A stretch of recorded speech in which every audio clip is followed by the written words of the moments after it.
நம்முடைய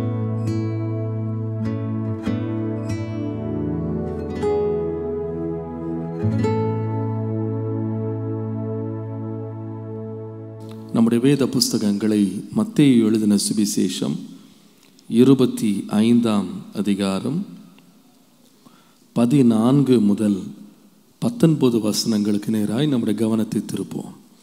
மத்தேயு 25 14 முதல் 19 வசனங்களை நான் வாசிக்கிறேன்.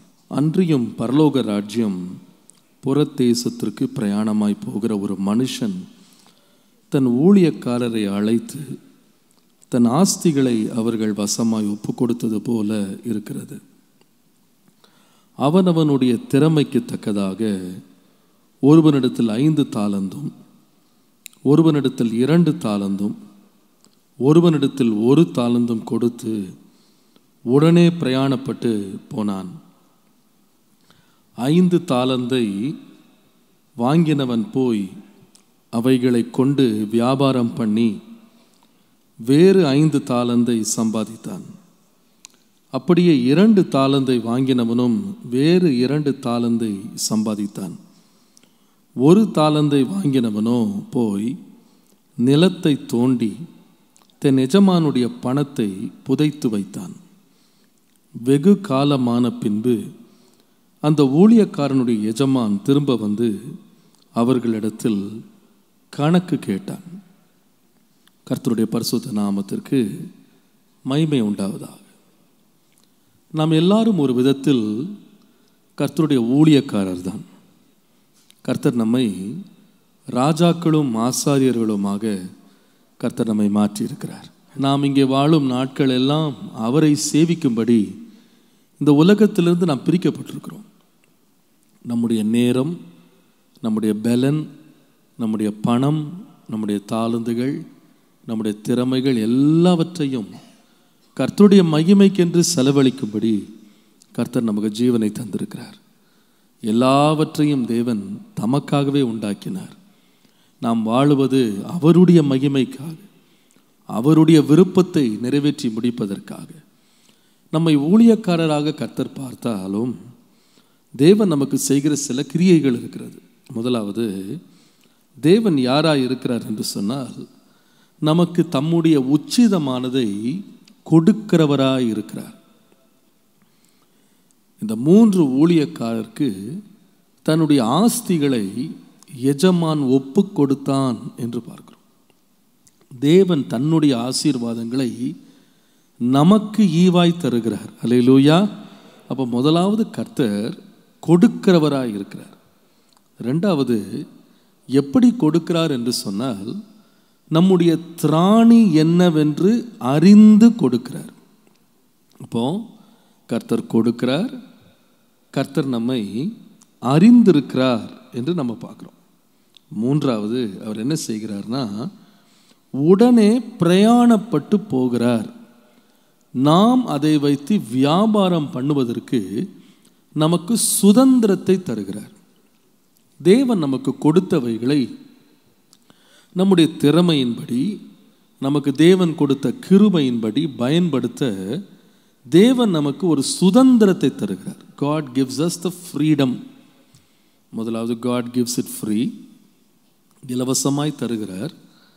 2வது, God knows to whom he gives, யாருக்கு என்ன கொடுக்கிறார் என்று அவருக்கு தெரியும். 3வது, கொடுத்ததை பயன்படுத்துவதற்கு முழு சுதந்திரத்தை தருகிறார். அதில் இடையில் அவர் தடை பண்ணுகிறதில்ல, இடையில் அவர் எதையும் நிறுத்துகிறதில்ல. நாம் பெற்றதை சுதந்திரமாய் பயன்படுத்துறதுக்கு ஆண்டவர் நமக்கு முழு விடுதலை கர்த்தர் கொடுக்கிறார்.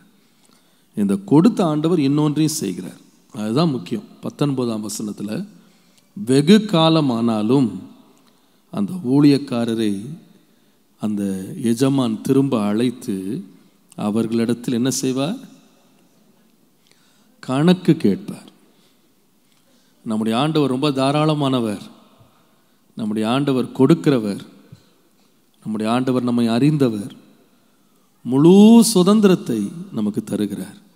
ஆனால் எல்லாம் கொடுத்துட்டு வெகு காலம் ஆனாலும் கணக்கை மாத்திரம் கரெக்டாக கேட்பார்.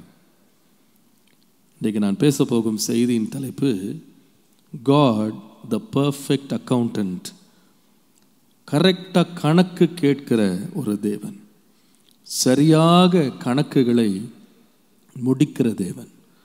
நம்முடைய தேவன் ஒரு நீதி உள்ள நியாயாதிபதி. அவருடைய தராசு சரியாக இருக்கும். ஒரு நாளும் அதில் அவர் வஞ்சகம் பண்ணவே மாட்டார். இதோ நான் சீக்கிரமாய் வருகிறேன், அவனவனுக்குரிய கிரியைகளின் பலன் என்னோட கூட வருகிறது. நன்மையாய் விதைத்தவன் நன்மையை அறுப்பான், தீமையை விதைத்தவன் தீமையை அறுப்பான். நம்முடைய வாழ்க்கையிலே நாம் தேவனிடத்தினுடைய தாராள குணத்தை மாத்திரம் பார்த்துடக்கூடாது. நம்ம தேவன் நம்ம மேல் வைத்திருக்கிற நம்பிக்கையை மாத்திரம் நம்ம பார்த்துடக்கூடாது. தேவன் நம்ம கொடுக்குற சுதந்திரத்தில் மாத்திரம் மகிழ்ந்துடக்கூடாது. நாம் கொடுத்த எல்லாவற்றுக்காகவும் தேவன் நிச்சயமாய் கணக்கு கேட்பார். அவரிடத்தில் இதை போல ஏராளம் தாராளம் அவற்று இருக்கு. அவருக்கு அளவே கிடையாது. பொன் அவரது, வெள்ளி அவரது. ஒருபுறம் அதை கணக்கு பார்க்கவே முடியாது. அளவிட முடியாத ஆசீர்வாதங்கள் அவர் வச்சிருக்கிறார். அதனால் அவர் அப்படியே தூக்கி எறிஞ்சிட்டு போயிட மாட்டார். ஒரு தாளந்தா இருந்தாலும் அதை திரும்ப கணக்கு கேட்பார். அவர் நீதி உள்ளவர். அல்லேலூயா. இந்த காலையில் கர்த்தர் இந்த செய்தியை நான் தூர தேசத்தில் இருந்த பொழுது கர்த்தரின் மனதிலே கொடுத்து 3 வார்த்தைகள் நாம் அதிகமாய் கவனித்த பகுதிகளாக இருந்தாலும் நம்முடைய தேவன் எவ்வளவு உண்மையாய் கணக்குகளை நம்மிடத்தில் கேட்கிறார், நம்முடைய காரியங்களிலே அவர் கண்ணும் கருத்துமாக இருக்கிறார் என்பதை கர்த்தருக்கு சுட்டி காண்பித்து நாம் அதிலே உண்மை உள்ளவர்களாகவும் உற்சாகம் உள்ளவர்களாகவும் பலன் பெறுகிறவர்களாகவும் முடிவிலே மகிழ்ச்சி அனுபவிக்கவும் கர்த்தர் நமக்கு உதவி செய்வாராக. ஹல்லேலூயா. முதலாவது கர்த்தர் எடுக்கிற கணக்கில் முதல் கணக்கு நம்ம வாசிக்கணும்னா யோபு 31ஆம் அதிகாரம் 4ஆம் வசனம். யோபு 31:4. அவர் என் வழிகளை பார்த்து என் நடைகளை எல்லாம் எண்ணுகிறார் அல்லவா. அதே யோபு 31ஆம் அதிகாரத்தினுடைய 37ஆம் வசனத்தை பாருங்கள். அவனுக்கு நான் என் நடைகளை தொகை தொகையாய் காண்பித்து ஒரு பிரபுவை போல அவனிடத்தில் போவேன் என்று சொன்ன. கர்த்தருடைய எண்ணிக்கை கணக்கு எங்கே செயல்படுகிறது என்று கேட்டால், முதலாவது God counts our steps. ஆண்டவர் நம்முடைய நடைகளை அவர் எண்ணுகிறார். நடைகளை எண்ணுகிறார். நம்முடைய நடைகள் என்று நான் சொல்லும் பொழுது ஒரு நீதிமானுக்கேற்ற நடைகள் நமக்கு தேவை.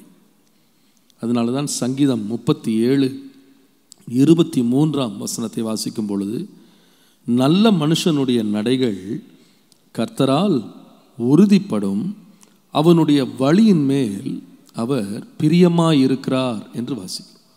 அப்போ நம்ம நடைகள் எப்படின்னு சொல்றது ஒரு துன்மார்க்கனை போல நடக்கிறது இல்லை. 1ஆம் சங்கீதத்தை வாசித்தீங்கன்னா, துன்மார்க்கருடைய ஆலோசனையில் நடவாமலும் பாவியின் வழியில் நில்லாமலும் பரியாசக்காரன் உட்காரும் இடத்தில் உட்காராமலும் இருந்து. அப்போ இயேசுவை ஏற்றுக்கொள்றதுக்கு முன்னால் ஒரு நடை இருக்கு. நீங்கள் 1 பேதுருவில் வாசிக்கும் போது, முன்பு நாம் சிதறிப்போன ஆடுகளைப் போல அலைந்து திரிந்தோம், இப்பொழுதோ என்ன பண்ணப்பட்டிருக்கிறோம்னா நம்முடைய ஆத்துமாக்களுக்கு மெய்ப்பரும் கண்காணியுமானவரிடத்திலே திருப்பப்பட்டிருக்கிறோம் அப்படின்னு வாசிக்கிறோம். அப்போ நம்முடைய நடைகள் நம்முடைய மனம் போன நடை கிடையாது. மனுஷனுக்கு செம்மையாய் தோன்றும் ஒரு வழி உண்டு, அதனுடைய வழிகள் மரண வழிகள். ஆனால் உன்னுடைய வழிகளை நீ கர்த்தருக்கு ஒப்புவி, அவர் மேல் நம்பிக்கையாயிருந்து உன் வழிகளை கர்த்தருக்கு ஒப்புவி, அப்பொழுது அவர் உன் பாதைகளை எல்லாம் செவ்வையாக்குவார் அப்படின்னு வாசிக்கும். அப்போ இந்த நீதிமானுடைய பாதை, நல்லவனுடைய நடைன்னு ஒன்று இருக்கு, துன்மார்க்கனுடைய நடைன்னு ஒன்று இருக்கு. அப்போ கர்த்தர் என்ன நடையை எண்ணுகிறார் அப்படின்னு கேட்டால், ஒரு நீதிமானுடைய நடைகளை கர்த்தர் எண்ணுகிறார். நம்ம நடக்கிற நடைகளை கர்த்தர் எண்ணுகிறார். இந்த நடை அப்படின்னு சொல்லும் பொழுது நம்ம பொதுவாக துன்மார்க்கத்துக்கு தான் நம்ம நிறைய வேளை நடை அப்படின்னு நினைக்கிறோம். ஆனால் நடை அப்படின்னு சொல்கிறது நம்ம வாழ்க்கையில் எடுக்கிற பிரயாசங்கள் என்பதை மறந்து போகக்கூடாது. நம்முடைய பிரயாசங்கள் ஒவ்வொரு நாளும் நம்முடைய வாழ்க்கையில் எடுக்கிற பிரயாசங்கள், நாம் எடுக்கிற முயற்சிகள், நாம் செய்கிற கிரியைகள், நம்முடைய செய்கைகளை கர்த்தர் கவனித்து கொண்டே இருக்கிறார். அதை என்ன செய்கிறார்னா எண்ணுகிறார் என்று பார்க்கும். இந்த கிரியைகளை பற்றி நீங்கள் வாசிக்கும் பொழுது 2 நாளாகமத்தின் புஸ்தகம் 15ஆம் அதிகாரம் 7ஆம் வசனத்தை நீங்கள் வாசிப்பீர்களானால், நீங்களோ உங்கள் கைகளை நிகழ விடாமல் திடன் கொள்ளுங்கள், உங்கள் கிரியைகளுக்கு என்ன இருக்கிறது? பலன் இருக்கிறது என்று வாசிக்கும். அப்போ என்னுடைய நடைகளையெல்லாம் நீர் எண்ணுகிறீர் அப்படின்னா நீங்கள் நினச்சிடாதீங்க நம்முடைய ஆண்டவர் நம்ம எப்போ தப்பாக நடப்போம், எப்போ விழுவோம், எப்போ தவறு செய்வோம், அதையே ஆண்டவர் கண்காணிச்சுட்டு பின்னாடி வந்துட்டே இருக்கிறாரு. ஒரு மைக்ரோஸ்கோப் எடுத்துக்கிட்டு எப்போ நம்ம தவறு செய்வோம், கப்புன்னு பிடிக்கலாம் அப்படின்னு வர்ற மாதிரி ஆண்டவர் நம்முடைய குறைகளையே பார்த்து எண்ணிட்டு வர்றாருன்னு நீங்கள் நினைக்காதீங்க. கர்த்தர் நடைகளை எண்ணுகிறார் அப்படின்னா எதையும் எண்ணுறார்ன்றதை மறந்துடாதீங்கன்னா நம்முடைய நற்கிரியைகளையும் கர்த்தர் பார்க்கிறார். அதனால தான் கைகளை நெகிழ விட்டுறாத, உன் கிரியைகளுக்கு என்ன இருக்குது? பலன் உண்டு. நாம் நன்மையை விதைப்போமானால் நம்ம சந்தோஷமாக இருக்கலாம். ஏனென்றால் என் நடைகளை எண்ணுகிறவர் நான் கர்த்தருக்காக எடுக்கும் எல்லா பிரயாசங்களுக்கும் கர்த்தர் மறக்காமல் பலனளிக்கிற தேவனாய் இருக்கிறார். அல்லேலூயா. நடக்கிறதுன்னு சொல்கிறது துன்மார்க்கனை போல நம்ம நடக்க ஆண்டவர் நம்ம அழைக்கலை. நாம் இப்போ நம்ம வழிகளை கர்த்தருக்கு ஒப்பு கொடுத்துருக்குறோம். ஒப்பு கொடுத்த நம்முடைய பாதங்களை கர்த்தர் இடராமல் பாதுகாக்கிறார். அதை தூதர்களை கொண்டு தேவன் ஏந்துகிறார். நம்முடைய நடைகள் சறுக்காதபடி கர்த்தர் நம்மை நல்ல கன்மலையின் மேல் நம்முடைய பாதங்களை நிறுத்துகிறார். இப்பொழுது ஆபிரகாமிட்டு சொன்னது போல, நான் சர்வ வல்லமையுள்ள தேவன், நீ எனக்கு முன்பாக நடந்து கொண்டு உத்தமனாயிரு. அப்போ இப்போ என் நடை பாவியின் நடை கிடையாது. என் நடை எப்படின்னா, என் வழிகளை நான் நீதியின் பாதைக்கு நான் திருப்பி இருக்கிறேன். இப்போ கர்த்தர் என் நடைகளை பார்க்குறார். அந்த நடைகளை பார்க்கும்போது அவர் எண்ணி என்ன செய்கிறார்னா, நம்முடைய கிரியைகளுக்கு தக்க பலனை தேவன் மறக்காமல் கொடுக்கிற ஒரு தேவனாய் இருக்கிறார். அல்லேலூயா.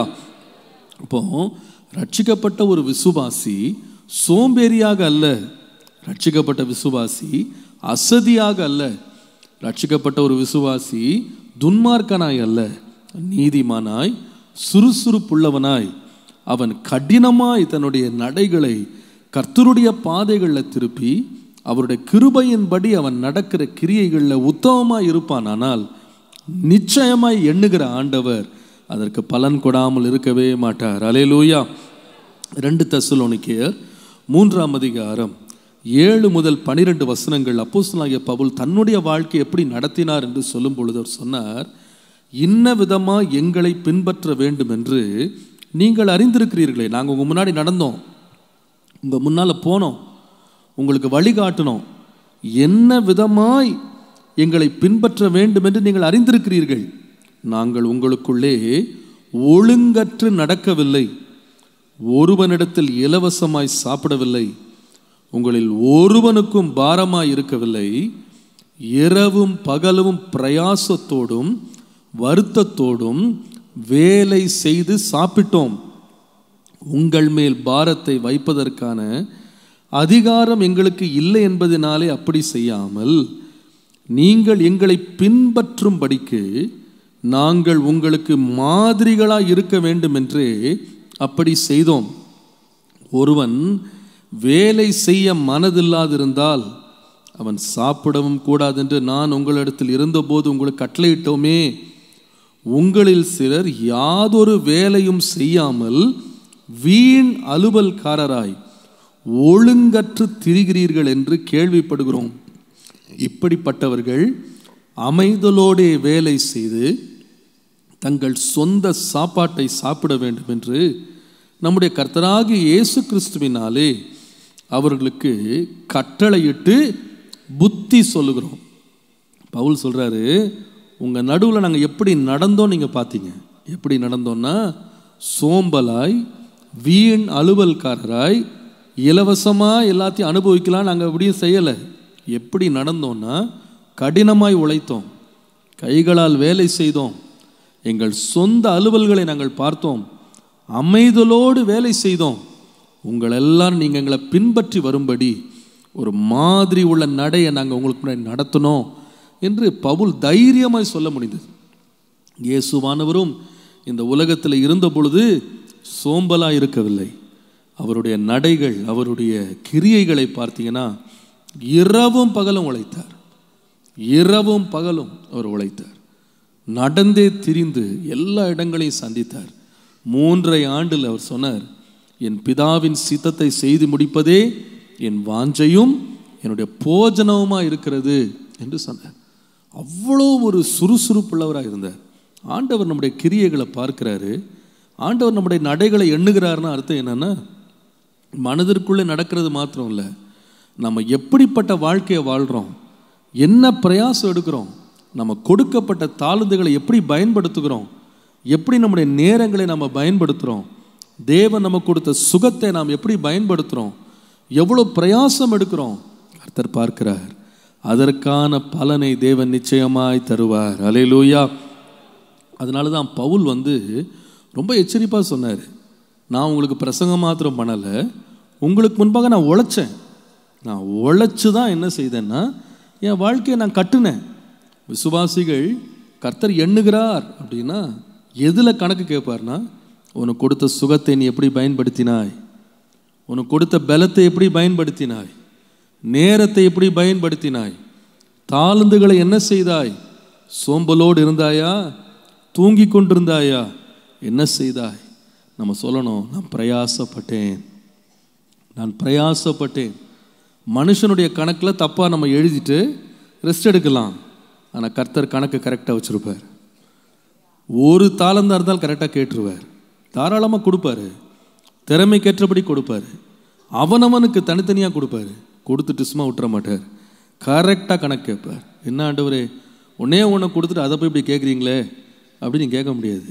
5 கிட்ட வரைக்கும் 5 கொடுத்தவன்ட்டையும் கேட்பார், 1 கொடுத்தவன்ட்டையும் கேட்பார். இந்த 44 ஆண்டுகள் இந்த சபை ஆரம்பித்து நான் ஏறத்தாழ ஒரு 42 ஆண்டுகள் இங்கே இருக்கேன். இந்த ஊழியத்தினுடைய வளர்ச்சியை நான் பார்க்குறேன். நான் பெருமைக்கு யாரையும் நான் பெருமைப்படுத்தலை. ஆனால் அநேகர் இன்றைக்குள்ள ஊழியத்தை, இன்றைக்குள்ள நிலைமையை பார்த்து சிலர் பிரமிப்படைகிறாங்க, சிலர் பொறாமை கொள்கிறவங்களும் இருக்கிறாங்க. அவங்களுக்கு என்ன எல்லாம் இருக்குது, ஏசி சர்ச்சு, இன்டர்நெட்டில் ஊழியம், நல்ல காரு, வசதி, பங்களா எல்லாம் இருக்குது அப்படின்னு நினைக்கிறாங்க. ஆனால் இந்த 44 ஆண்டுகள் ஊழியம் தூங்கி தூங்கி ஊழியம் செய்யலை. இதற்கு பின்பாக எவ்வளோ கண்ணீர், எவ்வளவோ வேர்வை, எவ்வளவோ பாடு, அதை தாண்டி தான் இங்கே உட்காந்துருக்கோம். அப்போ அடிக்கடி சொல்லுவாங்க, இந்த ஆரம்ப கட்டங்களில் சைக்கிள் இங்கேருந்து திருவள்ளூருக்கு சைக்கிள் மிதிச்சுட்டு திருப்பி வரும்போது சைக்கிள் மிதிக்க முடியாமல் அந்த வழியில் உள்ள ஒரு பிரிட்ஜில் அப்பா, brother David, Prasad uncle, Prabhakar Rao pastor, father Isaiah, இந்த மாதிரி நிறைய விசுவாசிகள் அன்றைக்கு அப்பாவுக்கு ரொம்ப துணையாக இருந்தாங்க, இன்றும் இருக்கிறாங்க. அவங்க அப்படியே அந்த பிரிட்ஜு மேலே அப்படியே படுத்துருவாங்க, சைக்கிள் மிதிக்க முடியாமல். அன்றைக்கு கஷ்டப்பட்டு தான் இந்த ஊழியம் அப்படி வந்துச்சு. சும்மா வராது. ஆசீர்வாதம், மேன்மை அப்படின்றத கர்த்தர் எப்போ தருவார்னா, நம்முடைய பிரயாசத்தை பார்க்குறாரு. ஆண்டு 1 கொடுத்தாலும் 2 கொடுத்தாலும் 5 கொடுத்தாலும் நீ என்ன செய்கிற? அதை வச்சு தூங்கி கொண்டிருக்கிறியா அல்லது உழைக்கிறாயா? பவுல் தைரியமாக சொன்னார் பாருங்க. 1 கொரிந்தியர் 15:10 வாசித்தீங்கன்னா, ஆகிலும் நான் இருக்கிறது தேவ கிருபையினாலே இருக்கிறேன், அவர் எனக்கு அருளின கிருபை விருதாவாய் இருக்கவில்லை, அவர்கள் எல்லாரிலும் நான் அதிகமாய் பிரயாசப்பட்டேன், ஆகிலும் நான் அல்ல, என்னுடனே இருக்கிற தேவ கிருபையே அப்படி செய்தது. ஆண்டவர் கிருபை தருகிறார். எதற்கு கிருபை தர்றாரு அப்படின்னு கேட்டால், தூங்குறதுக்கு இல்லை, இளைப்பாடுறதுக்கு இல்லை. ஒரு முறை ஒருவர் ஒரு கட்டுரை எழுதியிருந்தார், ஊழியக்காரர். ரொம்ப வேதனையாக இருந்தது எனக்கு வாசித்து பார்த்து. அவர் சொன்னார், முந்தின காலங்களில் பரிசுத்தவான்கள் ஊழியர்கள் சொல்கிறத நான் கேட்டிருக்கேன், you do your best, God will do the rest. உன்னுடைய சிறந்ததை நீ செய், மீதமுள்ளதை கர்த்தர் நிரப்புவார் அப்படின்னு முன்னால் இருக்கவங்க சொல்கிறாங்க. ஆனால் நான் உங்களுக்கு சொல்கிறேன், you take rest, God will do the best. என்னவா, நம்மெல்லாம் ரெஸ்ட் எடுக்கணுமா? ஆண்டவர் என்ன செய்வாரா? பெஸ்ட்டை கொடுப்பாராம். பைபிளில் கேட்கும் அப்படி இல்லை. எதை விதைக்கிறானோ அதை அறுப்பான். விதைக்காத இடத்துல தேவன் அறுக்கிறதில்லை. அவர் அநியாயமாய் பலன் கொடுக்கிறவர் அல்ல. உன் கிரியை பார்க்கிறார், உன் பிரயாசத்தை பார்க்கிறார். அன்பான விசுவாசிகளே, கர்த்தர் நமக்கு கொடுத்த வேலையாக இருக்கலாம், ஊழியமாக இருக்கலாம், நம்ம கொடுத்த தாளந்துகள், திறமைகள், நேரம் எதுவாக இருக்கலாம், கர்த்தர் நம்முடைய நடைகளை எண்ணுகிறார்.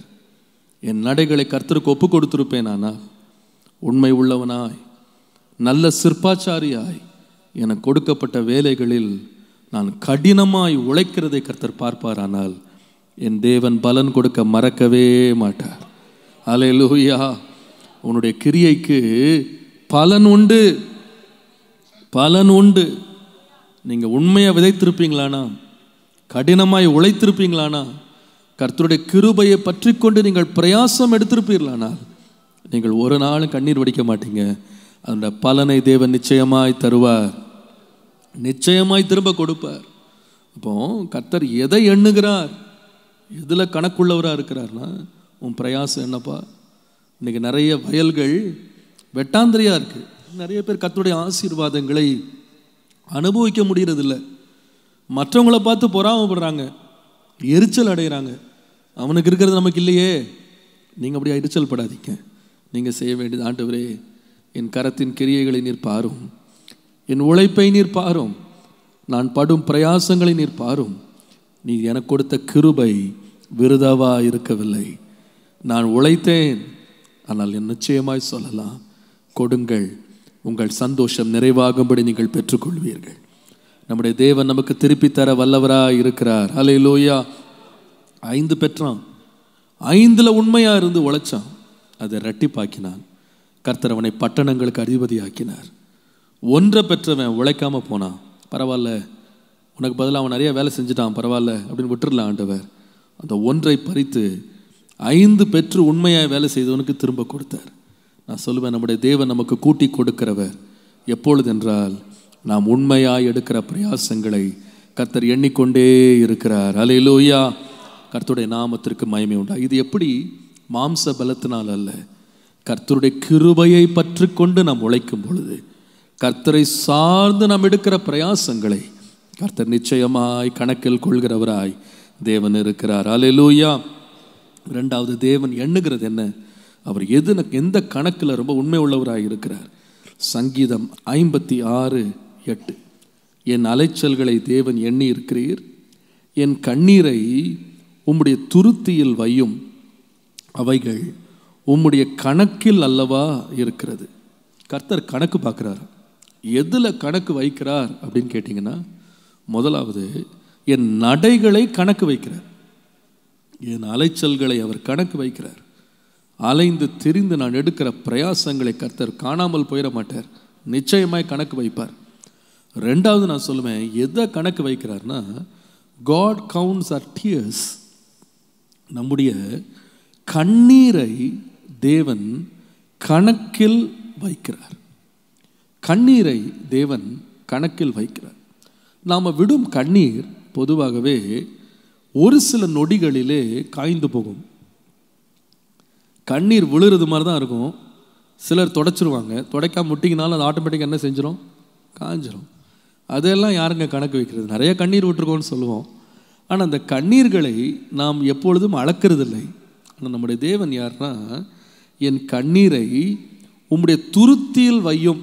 இது ஒரு உருவகமாக எழுதப்பட்டிருந்தாலும் எது முக்கியப்படுத்தப்படுகிறது அப்படின்னு சொன்னால், கர்த்தர் நம்முடைய கண்ணீரை கணக்கு வைக்கிறார். நாம் எவ்வளவு கண்ணீர் சிந்துகிறோமோ அதை கர்த்தர் பார்க்கிறார். நம்முடைய கண்ணீரை அசட்டை பண்ணுகிற ஒரு தேவன் நமக்கு இல்லை.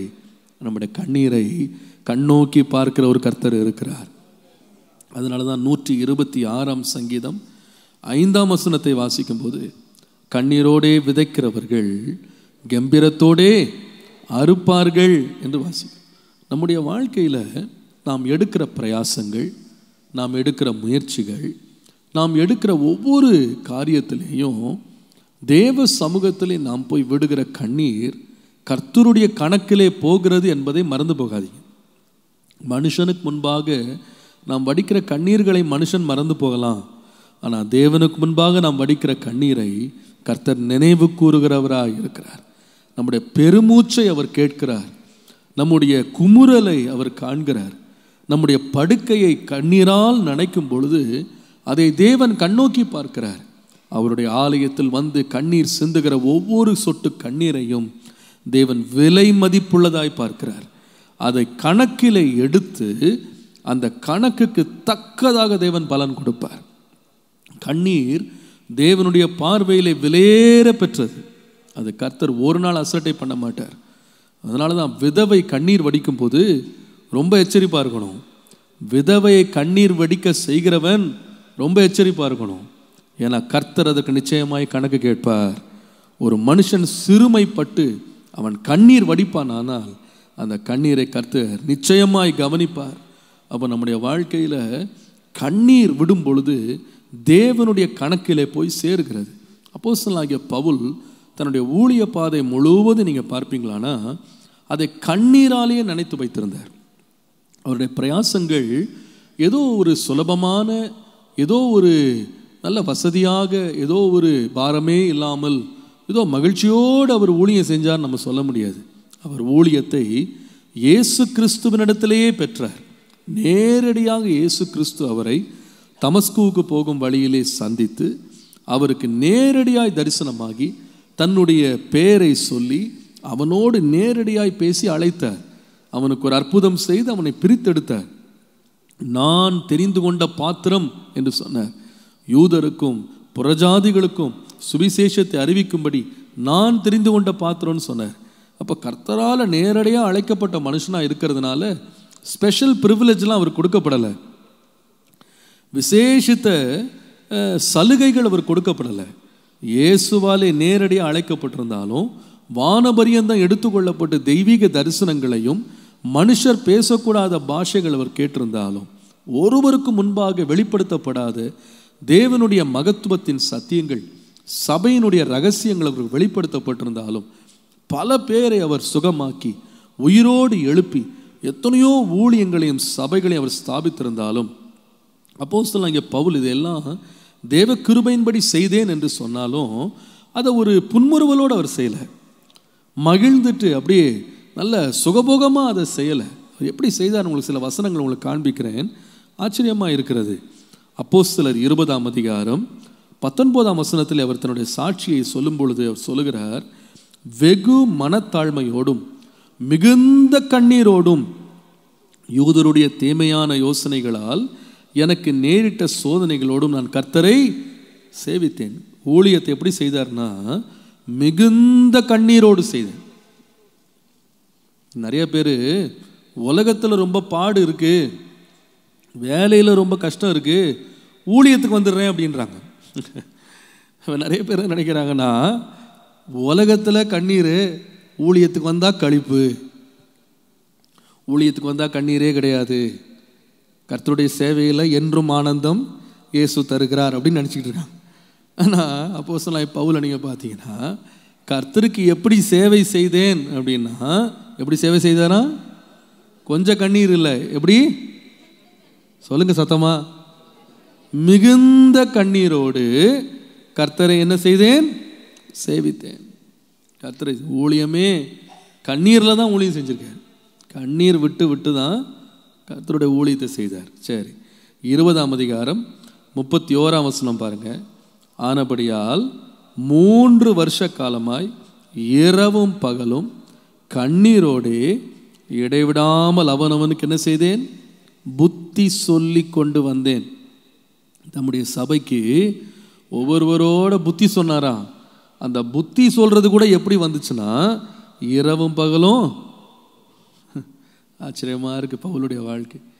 கண்ணீரோடு புத்தி சொன்னார். அப்படின்னா அர்த்தம் என்னன்னா அந்த உள்ள பாரத்தோடு தான் புத்தி சொன்னார். சிலர் புத்தி சொல்ல கேட்டான் கேட்குறான் கேட்காட்டி போகிறான் போ, அப்படி கிடையாது.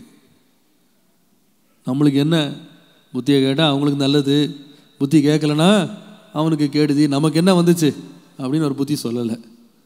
அவர் புத்தி சொல்லும் பொழுது, அவர் புத்தின்னு சொல்கிறது பிரசங்கத்தையும் தான் சொன்னார். தீமோத்தேயு சொல்லும்பொழுது நீ கடிந்து கொண்டு புத்தி சொல்லு அப்படின்னார். அப்போ பிரசங்கம் பண்ணும்போது அவர் எப்படி செய்தார்னா, உள்ள உடைவோடு பிரசங்கம் பண்ணார். எப்படியாவது அவங்க கேட்க மாட்டாங்களா, எப்படியாவது அவங்க மனம் திரும்ப மாட்டாங்களா, எப்படியாவது அவங்க வழிகளை கர்த்தருக்கு திருப்ப மாட்டாங்களா. இயேசுவானவர் அந்த எருசலேமில் போய் நிற்கும் பொழுது, எருசலேமே எருசலேமே, கோழி தன் குஞ்சுகளை தன்னுடைய சிறகுகளின் கீழ் அடைக்கும் வண்ணமாக உன்னை நான் சேர்த்து கொள்ள எத்தனையோ தரம் ஆசையாயிருந்தேன், உனக்கோ மனம் இல்லாமல் போயிடுச்சுன்னு சொல்லி எருசலேமை பார்த்து அழுதாராம். அழுதார். தன்னை சிலுவையில் அறைய போகிற பட்டணத்தை பார்த்து, தன்னை உபத்திரவப்படுத்த போகிற ஜனப்பதை பார்த்து அழுதாராம், கண்ணீர் வடிச்சாராம். அவர் கண்ணீரோடு தான் அந்த ஜபத்தை ஏறெடுத்திருக்கிறார்.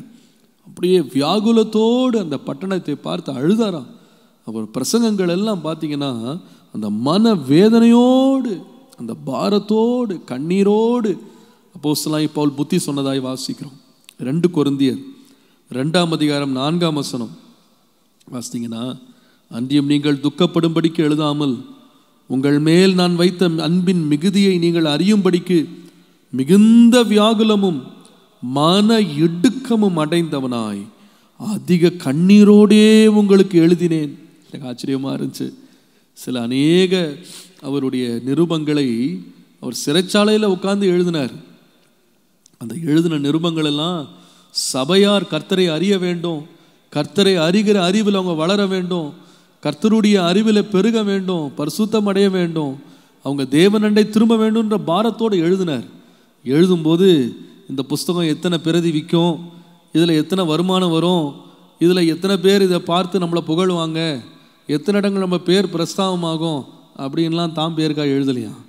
உட்காந்து இருட்டு அறைகளில் அவர் உட்காந்து எழுதிட்டு இருக்கும்போது எப்படி எழுதினாருன்னு சொன்னால், அவர் நிருபங்களை எப்படி எழுதினாரா சொல்லுங்கள், கண்ணீரோடு எழுதினார். பவுலுடைய நிருபங்கள்லாம் வாசிக்கும்போது நம்முடைய உள்ளம் இன்றைக்கும் உடையுது.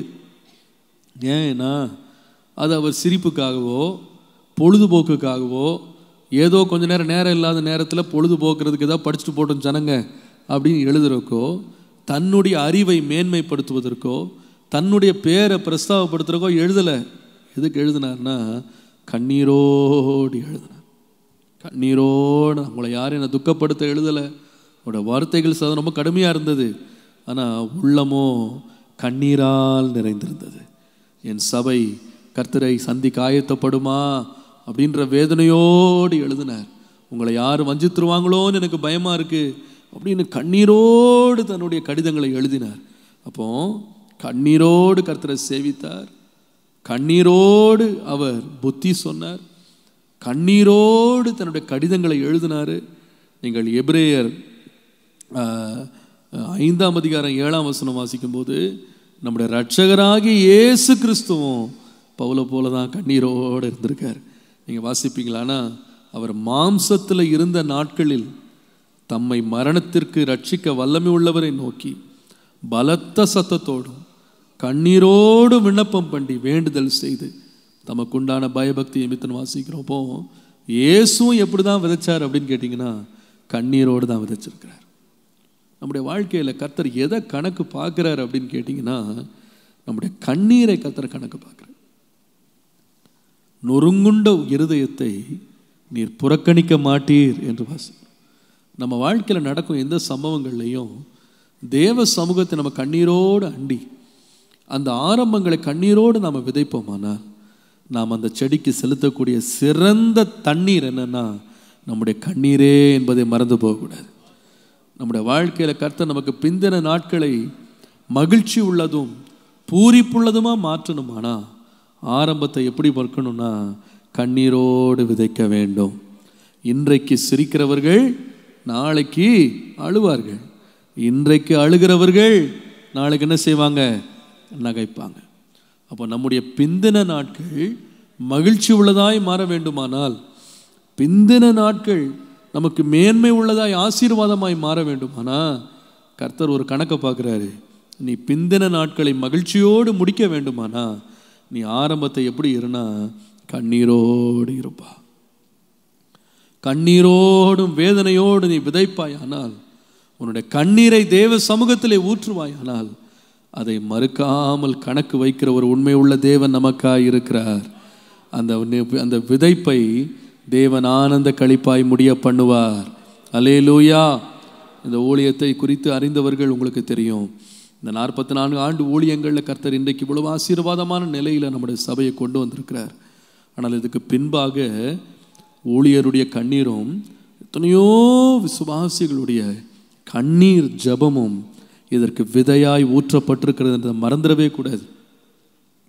இனி வரும் காலங்களும் இந்த மகிழ்ச்சி தொடர வேண்டுமானா கண்ணீர் மாத்திரம் நம்முடைய கண்களை விட்டு என்ன செய்யக்கூடாது, அகலக்கூடாது.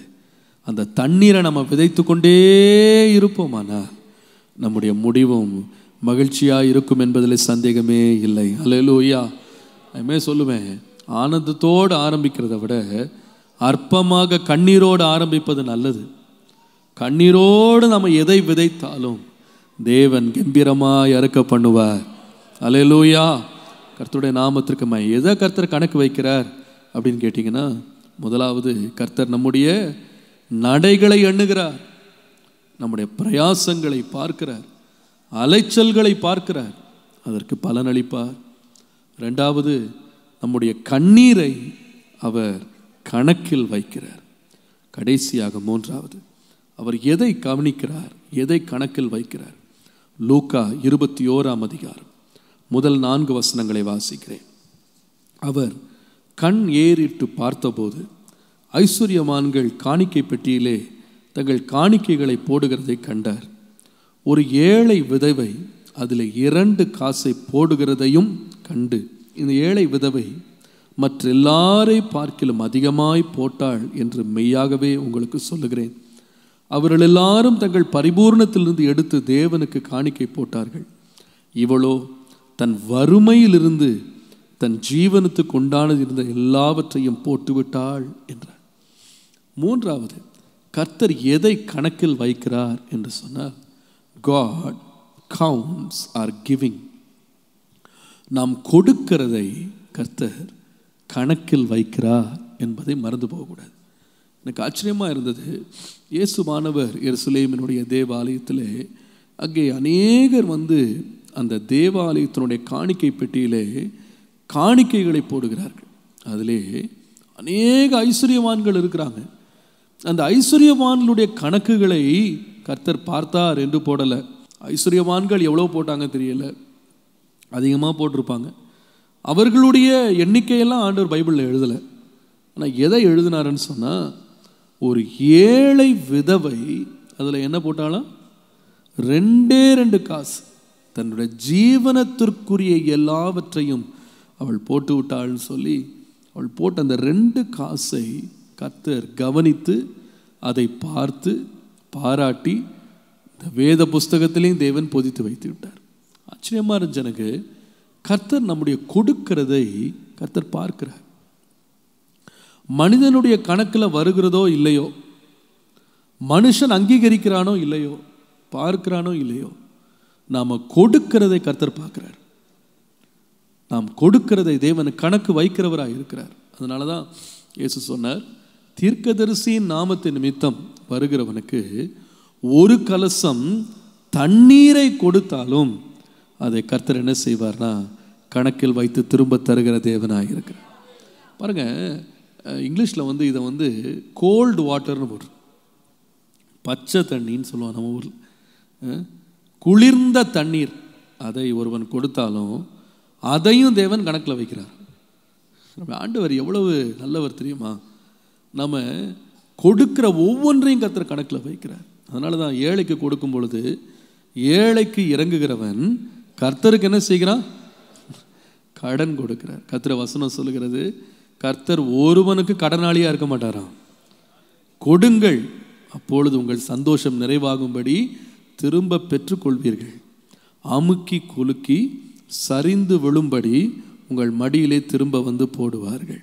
அப்போ நம்முடைய வாழ்க்கையில் நம்ம கொடுக்கிறது வீண் என்று நினைக்காதீங்க. பொதுவாக நம்ம வாங்கிறத ரொம்ப கணக்கு பார்ப்போம், கொடுக்கிறதையும் அதை விட அதிகமாக கணக்கு பார்ப்போம். நம்ம ரொம்ப கணக்கு கரெக்டாக உஷாராக இருப்போம். நம்ம வாங்குகிறதுலையும் கொடுக்கறது குறைவாக இருக்கணும்னு பார்ப்போம். ஆனால் நம்ம ஒன்றை மறந்துடக்கூடாது, எதில் ரொம்ப பாக்கியம் இருக்குன்னா எவ்வளோ வாங்குகிறோன்றதுல பாக்கியம் இல்லை, வாங்குவதை பார்க்கிலும் நம்ம வாங்கிறது நமக்கு பயன்படும். ஆனால் கொடுக்கறது என்னவா மாறிடும்னா பாக்கியமாக மாறும். பயன்பாடாக மாறணுமா பாக்கியமாக மாறணுமா? சொல்லுங்கள் சொல்லுங்கள். நம்ம கிடைக்கிறது பயன்படணுமா பாக்கியமாக மாறணுமா? நம்ம பெறுறது எப்படி இருக்கணும்? பாக்கியமாக மாறணும். அல்லேலூயா. பாக்கியமாக மாறணும்னா பெறுறதுல இல்லை, கொடுக்கும் பொழுது தான் அது என்னவா மாறிடுது? பாக்கியமாக மாறுது. நிறைய பேர் கர்த்தரனை ஆசீர்வதிக்கிறார் அப்படின்ற கணக்கு எப்படி வச்சுருக்கிறாங்கன்னா, வரவை வச்சு என்ன சொல்கிறாங்கன்னா, இவ்வளோ வந்துச்சு, கர்த்தரனை என்ன பண்ணியிருக்கிறாரு? ஆசீர்வதித்திருக்கிறார். ஆனால் கர்த்தருடைய கணக்கு எப்படின்னா, எவ்வளோ வந்துச்சு இல்லை, நீ எவ்வளவு கொடுத்தாய். வாங்குகிறதை பார்க்க நீ கொடுக்கிறவனா இருப்பாயானால் அது உனக்கு பாக்கியமாய் மாறும். அல்லேலூயா. அதனால தான் எபிரேயர் 6:10 சொல்லுகிறது, ஏனெனில் உங்கள் கிரியையையும் நீங்கள் பரிசுத்தவான்களுக்கு ஊழியம் செய்கிறதுனாலும் செய்து வருகிறதுனாலும் தமது நாமத்திற்காக காண்பித்த அன்புள்ள பிரயாசத்தை மறந்து விடுகிறதற்கு தேவன் அநீதி உள்ளவர் அல்லவே என்று வாசி. இப்போ கர்த்தர் அநீதி செய்யவே மாட்டார். நம்முடைய வாழ்க்கையில் நம்ம ஜெபம் பண்ணணும், ஆண்டவரே எனக்கு கொடும், அதிகமாய் தாரும். எதுக்கு தாரோம்னா, அதிகமாய் நான் கொடுப்பதற்காக எனக்கு தாரும் ஆண்டவரே. நீங்கள் அப்படி உங்கள் வாழ்க்கையை கொடுக்கிறவர்களாக வைத்து பாருங்கள். அந்த கொடுக்கிற ஒவ்வொன்றையும் தேவன் கணக்கில் வைத்து திரும்ப கொடுக்க தேவன் வல்லவராய் இருக்கிறார். அல்லேலூயா அல்லேலூயா. கர்த்தர் உற்சாகமாய் கொடுக்கிறவனிடத்திலே பிரியமாய் இருக்கிறார். விசனமாயும் அல்ல, கட்டாயமாயும் அல்ல, தன்னுடைய மனதில் நியமித்தபடியே கொடுக்க கடவன்.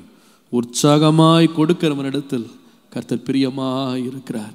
நம்முடைய வேண்டுதலும் ஜெபமும் ஒவ்வொரு நாளும் எப்படி இருக்கணும்? ஆண்டவரே எனக்கு அதிகமாய் தாரும் அப்படின்னு இல்லை, ஆண்டவரே என்னை இன்னும் அதிகமாய் கொடுக்கிறவனாய் மாற்றும் ஐயா, என்னை கொடுக்கிறவனாய் மாற்றும் ஐயா. என்னை ஆசீர்வதிக்கிறது அல்ல, என்னை அநேகருக்கு ஆசீர்வாதமாக மாற்றும் ஆண்டவரே. என்னுடைய ஜீவனை நான் கொடுக்கணும், என்னுடைய பலத்தை நான் கொடுக்கணும், என்னுடைய சுகத்தை நான் கொடுக்கணும், எனக்கு கொடுத்த கிருபைகளை நான் கொடுக்கணும், எனக்கு கொடுத்த தாளந்துகளை நான் எடுத்துகிட்டு போய் கொடுக்கணும்.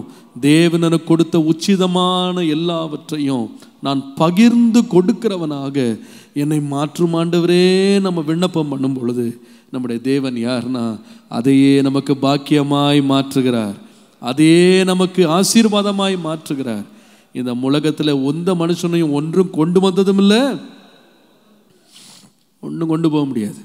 ஆனால் நம்ம கையில் வந்த கர்த்தர் கொடுத்த எல்லாமே நமக்கு பாக்கியமாய் மாற வேண்டுமானால் அதை எப்பொழுது நம்ம கொடுக்கிறோமோ அப்பொழுது பாக்கியமாய் மாறும். அதனால தான் இயேசு சொன்னார், இந்த அநித்தியமான உலக பொருட்களால் நீங்கள் நண்பர்களை சம்பாதித்து கொள்ளுங்க. ஏனென்றால் நித்திய வீட்டிலே அவங்க என்ன செய்வாங்கன்னா, உங்களை அவங்க நிரந்தரமாய் அவங்க சேர்த்து கொள்வார்கள், உங்களை அழைத்து கொள்வார்கள்.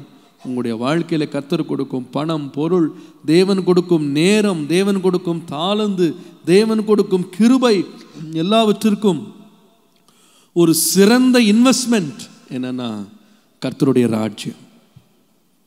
இந்த உலகத்தில் உள்ள எல்லா பேங்க்கும் ஃபெயில் ஆயிரும், எல்லா சேவிங்ஸும் மறைஞ்சிரும். ஆனால் கர்த்தருடைய ராஜ்யம் என்றென்றும் நிலைத்திருக்கும். அந்த ராஜ்யத்தில் நீங்கள் போய் கொடுக்கிற ஒவ்வொரு விதைப்பும் நமக்கு பாக்கியமாய் திரும்ப வரும். அல்லேலூயா. கர்த்தர் கணக்கு வைக்கிறார். இந்த ஊழியம் இன்றைக்கு இந்த 44 ஆண்டுகளில் ஆசீர்வாதமாக இருப்பதற்கு ஒரு காரணத்தை அநேகர் அறிந்து கொள்ளணும். பெருமைக்கு சொல்லலை, உண்மையை சொல்லணும். வாங்குகிறது பெருசு அல்ல. அநேகர் எவ்வளோ வருதுன்றது பார்க்குறாங்க. ஆனால் கர்த்தருடைய கிருபையின்படி ஆரம்பத்திலிருந்து இந்த ஊழியத்தை ஸ்தாபித்தவர்கள் கற்றுக் கொடுத்த பாடம், வாங்குகிறதல்ல, கொடுப்பது.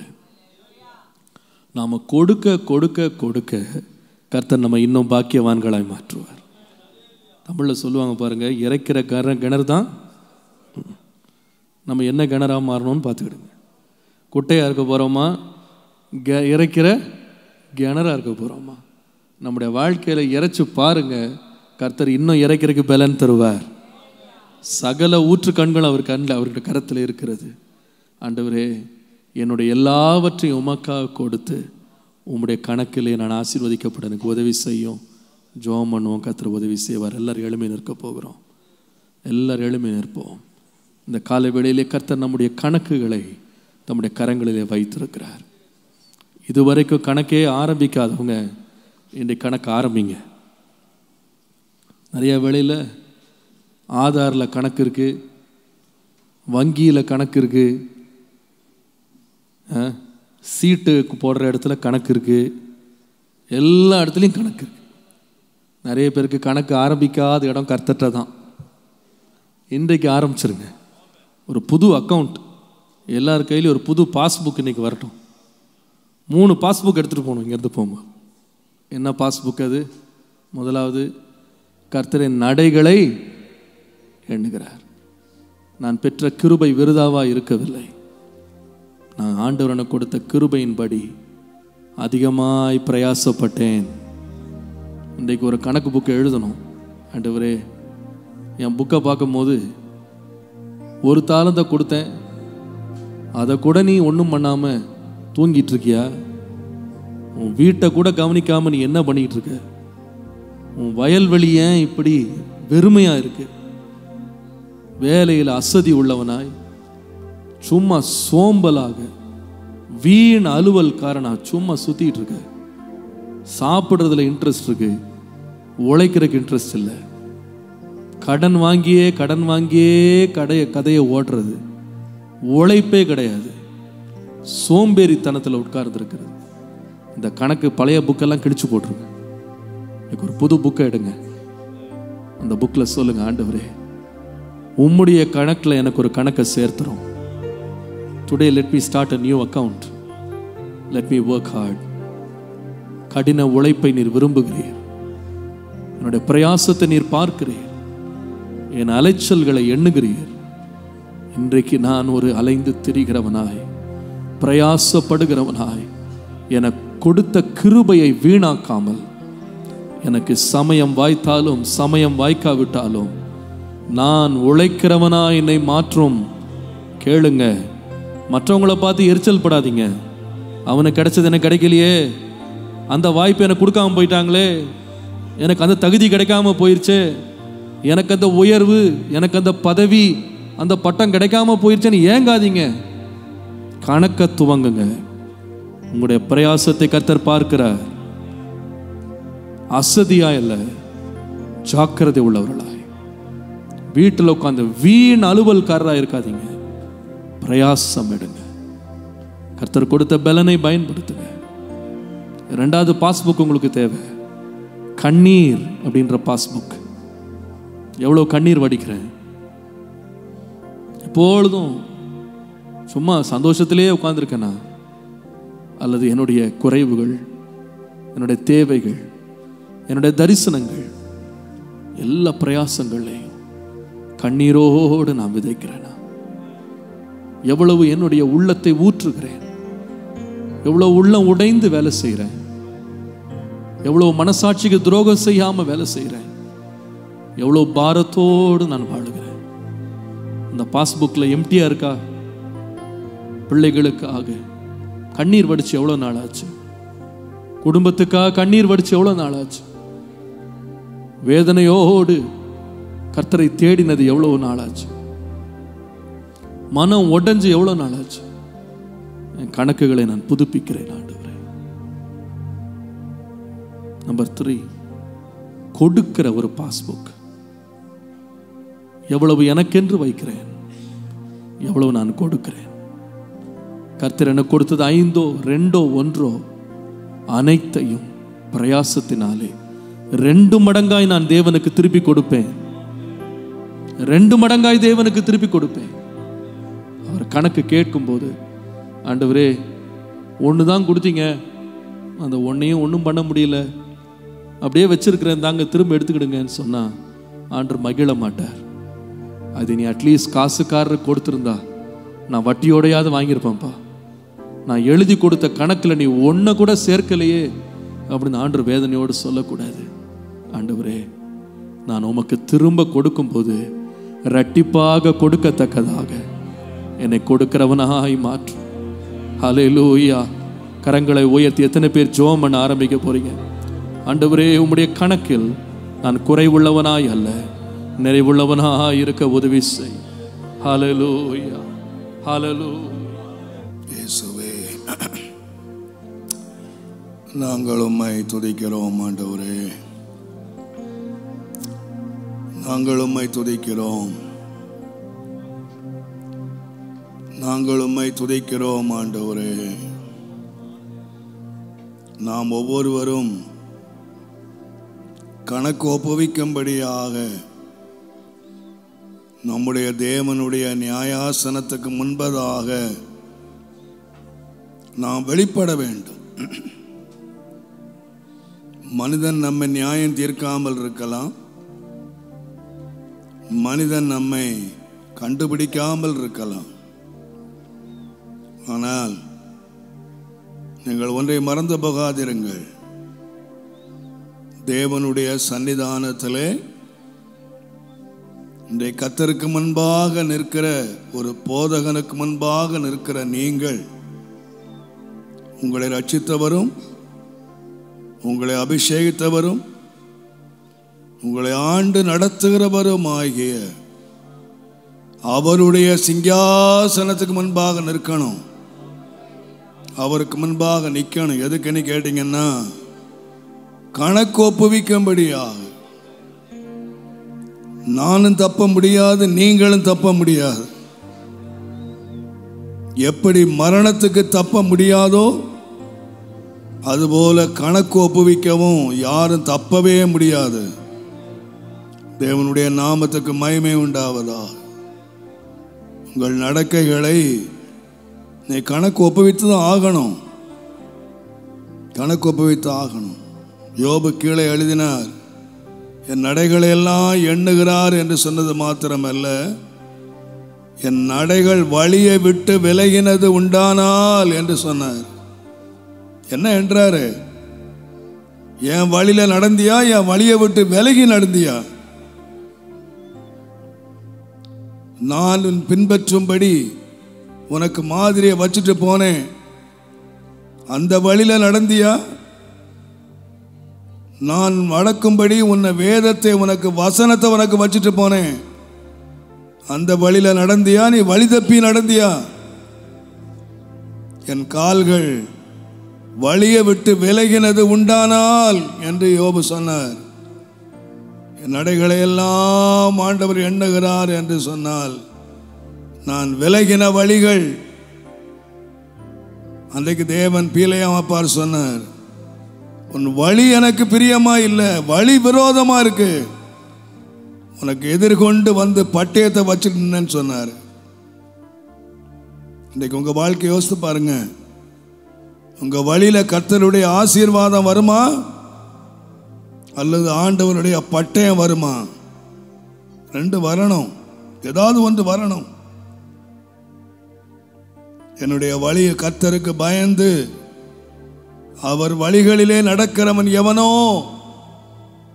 அவன் பாக்கியவான், அவன் ஆசீர்வதிக்கப்படுகிறான். அவனை விதமாய் தேவன் குடும்பத்தை ஆசீர்வதிக்கிறார், பிள்ளைகளை ஆசீர்வதிக்கிறார், பிள்ளைகளின் பிள்ளைகளை ஆசீர்வதிக்கிறார். கர்த்தருடைய வழியிலே நீ நடந்தால், நீ வழியை விட்டு விலகி நடந்தால் அதையும் ஆண்டவர் பார்த்துக்கிட்டு தான் இருக்கிறார். நீ எந்த வழியில் நடக்கிற? வேதத்தின் வழியில் நடக்கிறாயா? உம்முடைய வசனத்தின்படி நடக்கிற உத்தம மார்க்கத்தார் பாக்கியவான்கள். நாம நடப்பதற்கு தேவன் ஒரு பாதையை வச்சிருக்கிறார். அது ஒரு ராஜபாதை, அது தேவன் போட்ட பாதை, தேவன் நடத்துகிற பாதை, அது வசனத்தின் பாதை. அது தேவன் நமக்கு முன்மாதிரியாய் நடந்து போகிற ஒரு பாதை. அதனால் தான் பேதுரு எழுதினான், நீங்கள் கீழ்ப்படுகிற பிள்ளைகளாய் இருந்து உங்கள் நடக்கைகள் எல்லாவற்றிலும் பரிசுத்தராயிருங்கள். வழியை விட்டு விலகிறாதீங்க, வழியை விட்டு விலகிறாதீங்க. பாதை கண்ணீராக இருக்கலாம், டோன்ட் வரி. தேவன் கண்ணீரை தான் ஆசீர்வாதமாய் மாற்றுகிறவர். தேவன் கண்ணீரை தான் ஆசீர்வாதமாய் மாற்றுகிறவர். தேவனிடத்தில் கண்ணீர் இல்லாமல் அறுவடை இல்லை, கண்ணீர் இல்லாமல் ஆசீர்வாதம் இல்லை. யாரையெல்லாம் தேவன் பயன்படுத்தினாரோ அவர்களை எல்லாம் தேவன் இந்த கண்ணீரின் பாதையிலே தான் கொண்டு போனார். அழுகையின் பாதையை ஒருவர் நடந்து அந்த பள்ளத்தாக்கையே நீரூற்றாக்கி கொண்டார்கள். எந்த பள்ளத்தாக்கு நீரூற்றா மாறிச்சு தெரியுமா? அழுகையின் பள்ளத்தாக்கு. படுக்கையை கண்ணீரால் நினைச்சாங்க, கண்ணீரையே சாப்பிட்டாங்க, கண்ணீரையே பாத்திரத்தில் வடிச்சாங்க. ஆரம்பம் கண்ணீர், முடிவு கம்பீரம். கண்ணீரோடு விதைக்கிறவன் கம்பீரத்தோடு அருகை செய்வான். ஓ ரபா ஷபா பாபா லபரா தலாரியா, ஓ ரபா ஷபா பாபா லபரா தலாரியா தலாரியா, ஓ கபாபலா தலபரா தலக்கபௌரியா தலக்கமௌரியா. ஜீசஸ். கொடுத்தல் இல்லாமல் நிறைவு இல்லை, நிறைவு இல்லை. அதிகமாய் விதைக்கிறவன் அதிகமாய் அறுவடை செய்வான். நீங்க ரொம்ப அறுக்கணுமா? இங்க களஞ்சியம் பெருகி கொண்டே போணுமா? அதனுடைய பின் ரகசியம் என்னன்னு கேட்டீங்கன்னா, விதைத்தல், கொடுத்தல். கர்த்தர் எதை கணக்கு வச்சிருக்கிறார்னு சொன்னா, நீ கொடுத்த ஒரு கிளாஸ் தண்ணீரை கூட கணக்கில் வச்சிருக்கார். ஒரு ஏழை, ஒரு திக்கற்றவன், ஒரு தீர்க்கதரிசிக்கு கொடுத்த ஒரு கிளாஸ் வாட்டர், அதை கூட ஆண்டவர் விட மாட்டார். அந்த தண்ணீருக்கும் தேவன் தண்ணீரை கிருபையாய் தருவார், நிச்சயமாய் தருவார். நம்முடைய தேவன் பலன் அளிக்கிறவர். நம்முடைய தேவன் கணக்கு பார்க்கிறவர் மாத்திரம் அல்ல, அந்த கணக்குக்கு ஏற்ற பலனை தருகிறவர். நிச்சயமாய் உங்களுடைய கணக்குக்கு பலன் பெருகும்படி ஆண்டவரே நீர் கணக்கு பார்க்கும் போது அந்த கணக்கை நான் ஒப்புவிக்கத்தக்கதாய் பயத்தோடு என்னுடைய கணக்கை நிறைவேற்ற எனக்கு உதவி செய்யும் ஆண்டவரே. எங்களுக்கு உதவி செய்யும் எங்கள் அன்புள்ள ஆண்டவரே. இந்த ஆசீர்வதிக்கப்பட்ட வேளைக்காக உமக்கு ஸ்தோத்திரம். நீர் கொடுக்கிறவர் மாத்திரம் அல்ல, நீர் பராமரிக்கிறவர் மாத்திரம் அல்ல, நீர் பாதுகாக்கிறவர் மாத்திரம் அல்ல அப்பா, நீர் கணக்கு பார்க்கிறவர். உன்னுடைய கணக்கை ஒப்புவி என்று சொல்லுகிற ஒரு நாள் வரும்போது ஆண்டவரே எங்கள் கணக்கை நாங்கள் முழுமையாய் உமக்கு ஒப்புவித்து உம்முடைய நாமத்தை மகிமைப்படுத்த உமக்கு முன்பாக நாங்கள் உண்மை உள்ளவர்களாய் நின்று பிடிக்க கர்த்தர் எங்களுக்கு உதவி செய்யும். நாங்கள் பொய்யர்களாக, கள்ள கணக்கு எழுதினவர்களாக, கள்ள கணக்கு காண்பிக்கிறவர்களாக, மாய்மாலக்காரர்களாய் இல்லாதபடி உண்மை உள்ளவர்களாய் நாங்களுக்கு உதவி செய்யும். ஆசீர்வதியும். இயேசுவின் நாமத்தில் பிதாவே.